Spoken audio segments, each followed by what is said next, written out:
What's up, what's up, what's up? This is Rap Sheet Hollywood, where we bring you the live. It's the freshest commentary in Hollywood, but with a hip-hop flair. I'm your host, the incomparable Poop Diesel, and we are back live right now with Mr. Kendrick Wells in the building. How you doing, Ken? What's up, man? How you doing? I'm good, man. I'm good, Thanks for man. having me, baby. Yeah, of course. We're going to jump right back into it. So we talked a little bit about your background, you know, being from Frisco, and then, you know, coming to Marin.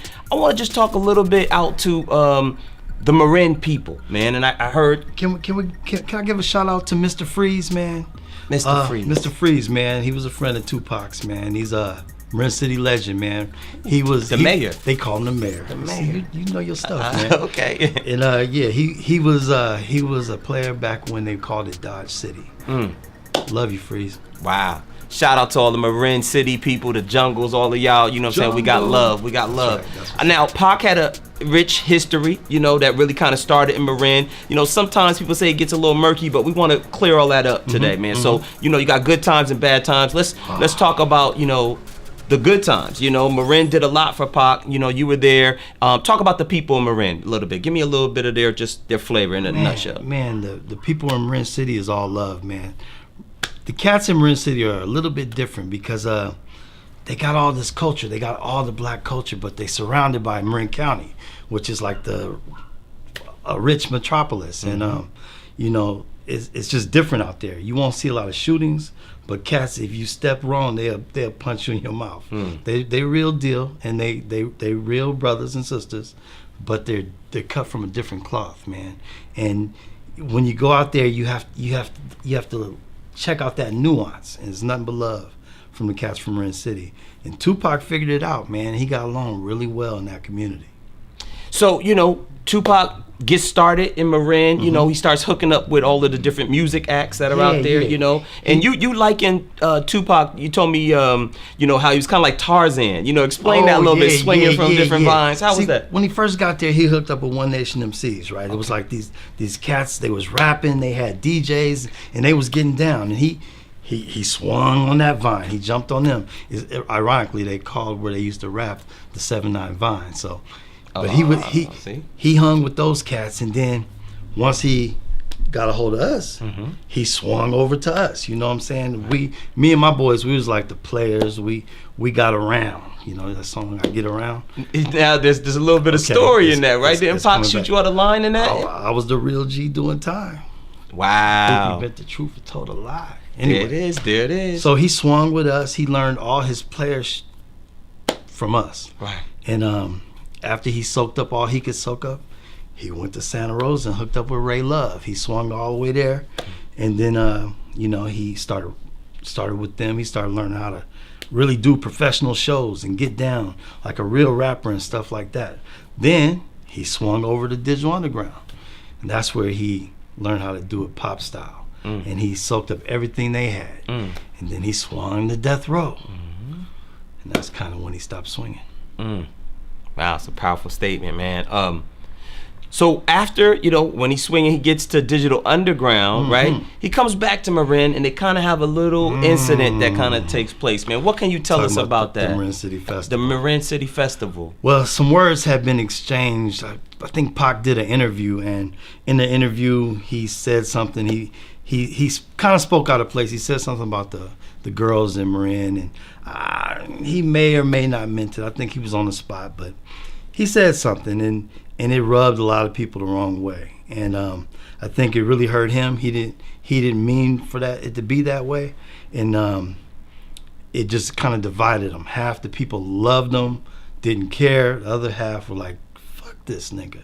And when the festival came around, I think what he wanted to do was bury the hatchet. He had come up. He was famous. He had been on tour. He wanted to give love to Marin City, which rightfully it deserved. And he showed up at the festival, and some people couldn't get past it. And you know the rest. Yeah, man, it was kind of touchy story, you know, some gunplay, and then a young kid gets killed, man. Yeah. Young kid gets killed. I heard actually a really touching story about how Pac tried to fix all that and amend things by actually talking with the mother and you know, actually getting to a good place with her, you know, finally. But it was a tough situation, man. His heart was broken. he mentioned the little boy in a song, and you know, but you can't fix some things that are broken, you know. Touching, man. So. Real spot. Tell us a little bit about your friendship with Tupac, man. How did your friendship? You know, you told me some stories that how you used to really, you know, invest in his career earlier. You would drive him all these different places. Talk a little bit about your guys' friendship, man. I mean, Tupac had the energy where you knew he was gonna do it, right? It wasn't about if or when, he was gonna make it. And you wanted to get behind that energy. If he needed to do something, I was there for him. I took him here, I took him there. He needed something, I got it for him. There was a couple cats. Can I mention Mikey Cooley and Man? Ooh. Them cats took care of the brother. I gotta say was true. Now, when you say took care, like in what kind of way, man? How would they look out? Because you all looked out in different ways. When I wasn't there, when they took me away, yeah, they grabbed him and they took him where he needed to be and made sure he got there. Nice. And they was there for him. There might have been some falling out in the end, as we know, we've seen in the movie or whatever, but they was there for him. He wouldn't got where he went without them. I don't know if they're mentioned, but that's how it went down. Yeah, man. Those cats don't always get a lot of props, but, you know, Cooley, Mike Cooley, and also Man, you know, y'all some good dudes, man. Shout out to you. That's what's up. Talk a little bit about, you know, even one time I heard you took Pac to like some different auditions, right? To try to like audition for cats like Layla started dropping them in the mix because Okay. Layla was this promoter extraordinaire, and she was just wonderful. She was behind Pac 100, and she would say, "Pac, let's go." Pac would call me up. I'd take him to her, and we would go to like concerts.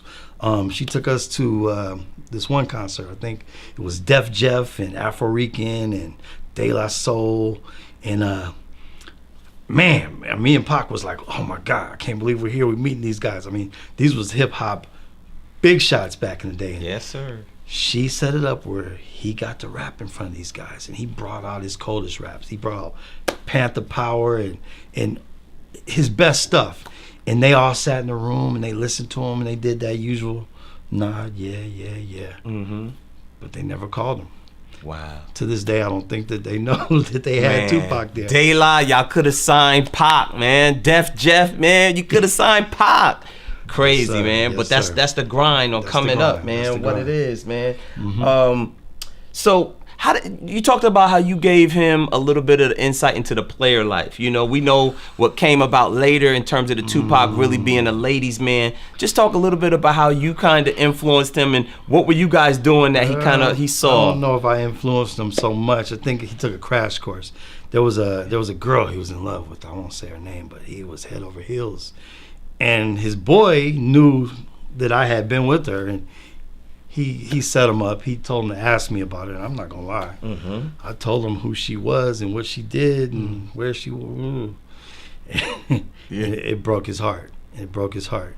And instead of being mad at me or anybody else, he just brushed it off and became a super player. On a whole nother level. Yeah. After that, he was different. It was different. It probably took him about 5 years to fall in love again. So Rap Sheet Hollywood exclusive right there. You know what I'm saying? Kendrick Wells telling us the real, man. Yeah. And so, wow, Pac got his heart broken and then turned into a super player. Super player. After that, he was flawless. Sometimes it takes getting your heart broke to find your place, you know. And after that, I mean, he ended up falling in love again, but it wasn't so easy. Wow. So last thing I want to talk about in this segment, man, really is just about how y'all kind of split up, man. Mm-hmm. What happened? I know you said you had to go away for a little bit, and then just talk about where he went, and then how y'all split up, and then we'll get into some later things after that. Well, I mean, how did that happen? I went to prison. Let me back that up a little bit. How should I say that? I went away for a while, and we lost touch. He was kind of like on his vagabond thug life tour with Rated R, and you know, all his thug life crew with Big Psych, and they were touring the country making money any way they could. So this was after Digital Underground. This was after Digital Underground when he started to do his solo stuff. So he had the solo deal with Interscope, and he was doing the thug life stuff. Yes. And then that's when you went away. That's when I went away. Okay. And then they were like a ragtag crew, just getting money in the streets. Right. any way they could, you know, and that was during that Thug Life album. And that's kind of when he flipped it. And I think Thug Life was, that's when I became a Tupac fan.